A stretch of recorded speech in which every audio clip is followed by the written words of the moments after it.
Welcome back. Months after cancelling Afghan peace talks, US President Donald Trump says Washington is working on an agreement with the Taliban. In an interview, Trump said the talks were cancelled when the Taliban killed an American soldier. He said the Taliban wanted to gain a position of strength in Washington meeting, so he had to call off the dialogue. The president said along with rebuilding US military, he has also worked for peace in Afghanistan. Trump reiterated the US is pulling out of Afghanistan. This statement comes days after Taliban released 2 professors from Australia and America in an effort to restart the peace process. The United States says trade ties with Pakistan are set to hit a new record this year. In a statement, White House Deputy Press Secretary Judiciary said investment and people-to-people ties will also see new heights. The Deputy Secretary also said both countries have reaffirmed commitment for a stronger relationship. Earlier, Pakistan's Prime Minister Imran Khan and US President Donald Trump agreed to work together for peace in Afghanistan. In a telephone conversation, both discussed restarting of Afghan peace process and current crisis in occupied Kashmir. China's ambassador to Pakistan, Yao Jing, has rebuffed US criticism on China-Pakistan economic corridor. Earlier, US aide on South Asia, Alice Wells, called mega project of CPEC a debt trap for Pakistan and lacked transparency. Speaking at CPEC Media Forum in Islamabad, the envoy said Wells' statement fully exposes her ignorance of Pakistan-China relations. He said the US should not cast aspersion over something about which it does not have accurate information. Jing said CPEC projects were investigated and it was unanimously concluded there was no corruption in their affairs. The envoy said the mega project is a win-win for both Pakistan and China. He said Beijing has always come forward to assist Islamabad in need without any political or government differences. In the United States, highlighting humanitarian crisis in occupied Kashmir, Congresswoman Rashida Tlaib has introduced a resolution in the Congress. In a tweet, Tlaib says she has introduced Resolution 724 to condemn the inhumane abuses in the occupied valley. The resolution says India has taken an illegal action without consulting Kashmiris. It says India has imposed curfew in the occupied territory, restricting freedom of expression, assembly and movement. The resolution further says India has arrested minors as young as 9, closed down mosques, harassed journalists and created health care crisis. The resolution has also asked the Indian government to end curfew, communications blackout and release of arrested politicians immediately. The US State Department has released records relating to President Donald Trump's administration dealing with Ukraine. Documents were released to the ethics watchdog American Oversight after a Freedom of Information request. American Oversight said the records mentioned contacts between Secretary of State Mike Pompeo and Trump's personal lawyer Rudy Giuliani. Giuliani has also been accused of trying to discredit former Ukraine ambassador Maria Yovanovitch while running a US foreign policy on Ukraine. The US ties with Ukraine are at the center of an impeachment investigation against Trump. The president is accused of withholding aid to Ukraine to pressure the country into investigating his political rival, Joe Biden. US lawmakers have sought the White House to clarify its position on the Open Skies Treaty. In a letter, Congressmen Eliot Engel and Adam Smith wrote of their concerns to the National Security Advisor, Robert O'Brien. House representatives are warning the White House against keeping its plans secret from Congress. Engel and Smith also called on the administration to keep its commitment to its NATO allies. They said the pact plays an important role in maintaining Euro-Atlantic security. Earlier, the US media said President Donald Trump was prepared to quit the agreement. The Open Skies Treaty allows the 34 member states to conduct mutual surveillance flights to boost military transparency. The United States has imposed sanctions on Iran's information minister for his alleged role in the internet blackout during fuel price protests. The Treasury Department says the sanctions will freeze any property he owns under United States jurisdiction. Treasury Secretary Steven Mnuchin says Iran blocked internet services to quell anti-government protests. President Donald Trump has also accused Iran of blocking the internet to cover up death and tragedy resulting from the protests. Last week, Iran's government blocked the internet after 5 people were killed during violent demonstrations. The authorities have partially restored internet services in some provinces. Iran says it has detained around 100 protest leaders following demonstrations across the country after a sudden rise in oil prices. Iran's judiciary spokesperson, Ghulam Hussein Ismaili, said the Revolutionary Guards identified and arrested the individuals. Talking in Tehran, the spokesperson said the unrest has ended and calm has been restored in the country. He said it was achieved by separating rioters from common people and the special efforts by the security forces. Last week, the Iranian government suddenly increased petroleum prices, provoking nationwide protests and demonstrations. In Colombia, 3 protesters and as many policemen have been killed in mass demonstrations against President Ivan Duque's right-wing government in Bogota. Defense Minister Carlos Holmes Trujillo said over 250 people, including security officials, were wounded in the clashes. City Secretary Jamie Asprilla said the 3 policemen were killed in an attack on the police station with cylinders placed on a road. More than 250,000 people marched in a national strike to express growing discontent with government. Duque has promised a national conversation on social policies after protesters stormed the President's house. He also imposed a curfew after the clashes became violent.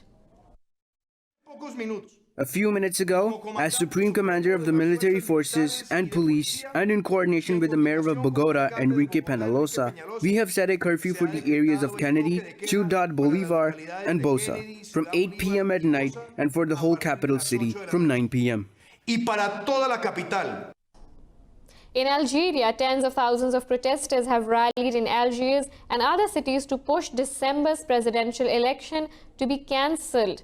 The demonstrators in central Algiers chanted anti-army slogans as they marked the 40th week of the nationwide movement.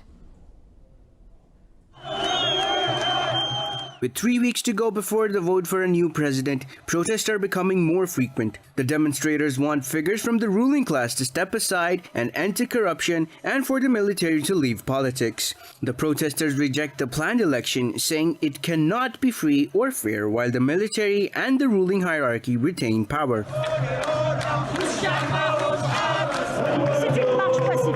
It's a peaceful protest. We went out to say no to the electoral mockery they want to impose on us. And the scandals that are bursting about their candidates prove that people are right to refuse them. They are part of the gang and they are publishing their flyers.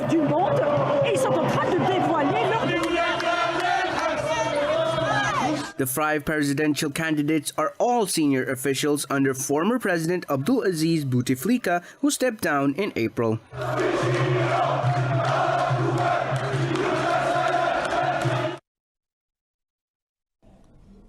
50 student protesters holed up inside Hong Kong Polytechnic University have refused to surrender. The siege has entered its 7th day. Riot police have set up high plastic barricades and a fence on the perimeter of the damaged campus. The university has seen the violence since the anti-government demonstrations escalated more than 5 months ago. Protesters say they will not turn themselves to the police despite needing supplies. I will be here with my fellow protesters until the very last minute to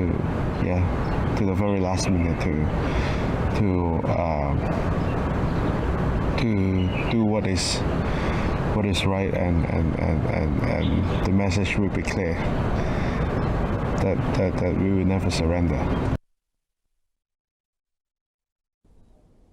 Russia says Syria's constitutional committee should not be burdened with artificial deadlines or the demands of other countries. In a UN Security Council meeting, Russia's Dmitry Polyansky said it is unacceptable for one party to impose targets. Polyansky said no side should put forward requirements for concessions in negotiations. He said the fundamental principles of the committee are enshrined in UN Security Council Resolution 2254. This is meant to promote a political process owned and implemented by Syrians themselves. Meanwhile, the UN Special Envoy for Syria, Geir Pedersen, said he will soon meet with Russian Foreign Minister Sergei Lavrov. Pentagon says the US forces have lost an unarmed drone aircraft over Libya. In a statement, the Defense Ministry said the aircraft was reported missing in UN-recognized government's territory in Tripoli. Pentagon said the US Africa Command conducts drone operations to assess the ongoing security situation.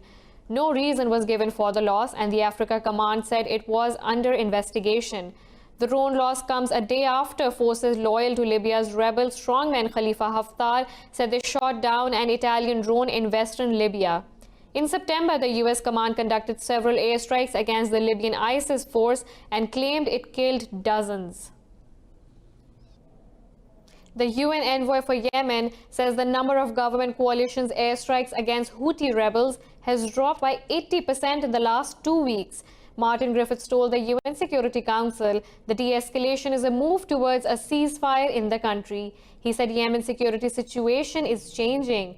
The coalition and rebels are holding informal talks to end the 5-year war. The conflict dates back to 2014 when the Houthis overthrew President Rabu Mansour Hadi's government in Sana'a. Since then, the coalition has carried out thousands of airstrikes against the rebels.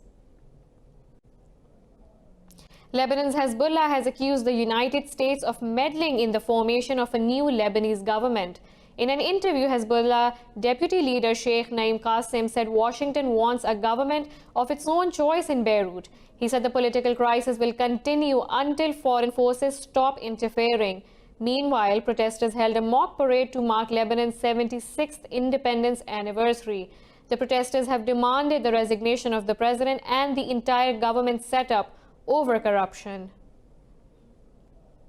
A Palestinian man has succumbed to his wounds he sustained during recent Israeli airstrikes on Gaza. Palestine's health ministry said 8 members of his family were killed when Israeli forces attacked his home last week. Israel killed over 36 Palestinians during the 3-day-long attack. In northeast England, long-held party allegiances being reshaped by Brexit could trigger a political earthquake at next month's election. Britain's main opposition Labour Party could be hobbled by its nuanced position on the EU divorce deal. There's more on Brexit and the election in this report. After months of promising to run candidates in all 650 constituencies in December's UK election, Brexit Party leader Nigel Farage announced a change of plan on a visit to the coastal town of Hartlepool. The Brexit Party will not contest the 317 seats the Conservatives won at the last election. Farage said he wanted to avoid splitting the pro-Brexit vote with the Conservatives. The Brexit Party is still running here in Hartlepool, where Labour has held the seat since 1964. But the area's high unemployment and strong support for leaving the EU in the 2016 referendum is making some Labour voters reconsider their party loyalty. I was Labour all my life. I was a union woman. I was a very adamant person. But now it's that. But it's not just Leave voters who are rethinking their choices. Sam Gyimah was a Conservative MP who left the party over its support for Brexit. Now he's standing as a Liberal Democrat in a London seat that's currently held by Labour. He dismisses the idea that this could split the Remain vote and give an advantage to the pro-Brexit Conservatives.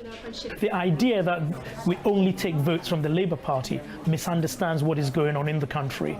Liberal Democrats are pulling votes from the Conservatives and from the Labour Party as the unequivocal Remain party. With the Brexit Party's retreat from Conservative-held seats, Boris Johnson may be breathing a sigh of relief.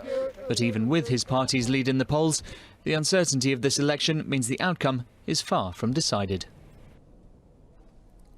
In an effort to resolve decade-old issues, Japan and South Korea have agreed to hold a summit next month.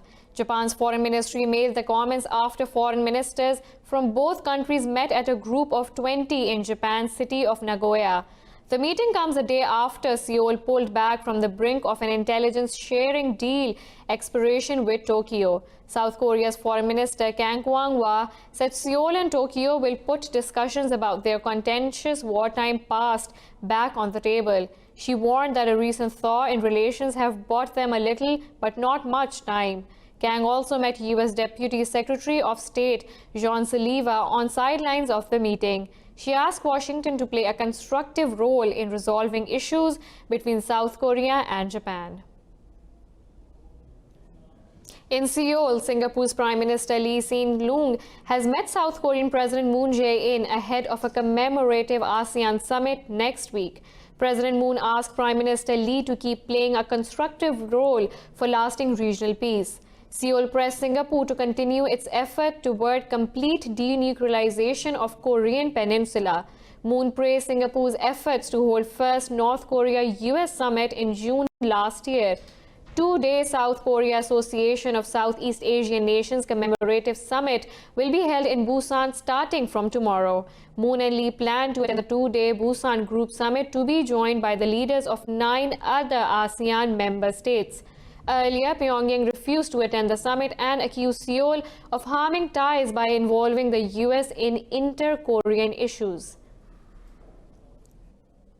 Bolivia's interim government has filed a lawsuit against former President Evo Morales, accusing him of sedition and terrorism. Bolivian Interior Minister Arturo Morello filed the complaint with federal prosecutors in the capital, La Paz.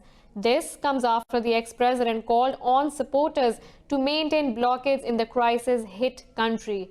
Morello said they want the maximum penalty for Morales. Interim President Jeanine Áñez called on protesters to lift their roadblocks around La Paz. Weeks of anti-government protests have caused food and fuel shortages in the capital. 6 people of the same village have died after a passenger van plunged into a river in Pakistan's northern region of Lower Dir. The officials said all bodies and vehicle have been pulled out of the river. They said the accident happened when driver lost control of the vehicle at an area of Glom due to overspeeding. The authorities have said the bodies have been sent to their native region of Bada. 3 fishermen have died after their boat capsized off the coast of Morocco. The Fisheries Department says 13 others are still missing while the search for survivors continues. The Fisheries Department says the boat left the port of Agadir in good condition with 16 sailors on board. They say it sank about 40 miles off the coast of Tantan and did not send a distress call. It further said everything is being done to search for the missing sailors. A Muslim man who interrupted an anti-Islam rally in Norway is being hailed as a Muslim hero by the social media. The man, recognized as Ilyas, jumped into a barricade circle to save Muslims' holy book of Quran from being desecrated. Netizens praised Ilyas and also raised alarm over the rise of Islamophobia in Europe and around the world. The Islamophobia group named Stop Islamization of Norway conducted an anti-Islam protest in Kristiansand. Police said a fight broke out after the leader of the rally, Lars Thorsen, tried to burn a copy of the holy book. Police have taken Ilyas and Thorsen both in custody after the rally became violent. Turkey and Pakistan have condemned the act and have called on Norway's government to take action against rising incidents in Norway. In a statement, Turkey has asked the world to counter Islamophobia and xenophobia. We're taking a short break. Stay with us.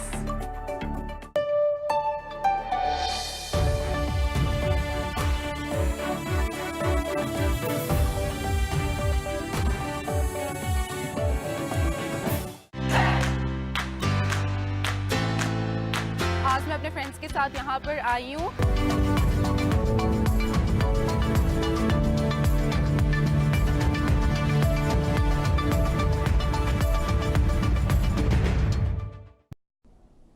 Tech giant Amazon has filed a lawsuit against the US government over awarding Pentagon cloud computing contract to rival Microsoft. Amazon said it filed a legal complaint with the US federal court seeking to challenge the decision. The complaint is sealed, but the company said earlier this month that there was unmistakable bias on the government's part. Amazon's competitive bid for the War Cloud project drew criticism from President Donald Trump. The Pentagon awarded the $10 billion contract to Microsoft in late October. Earlier, U.S. Defense Secretary Mark Esper said the procurement was done fairly without any influence.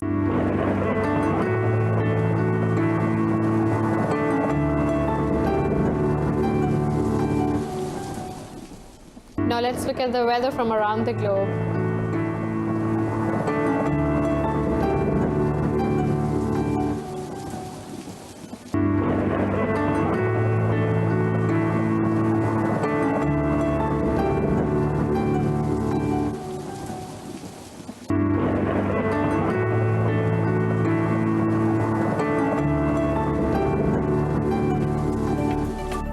This is all for now. For the latest updates, you can follow us on social media at indus.news.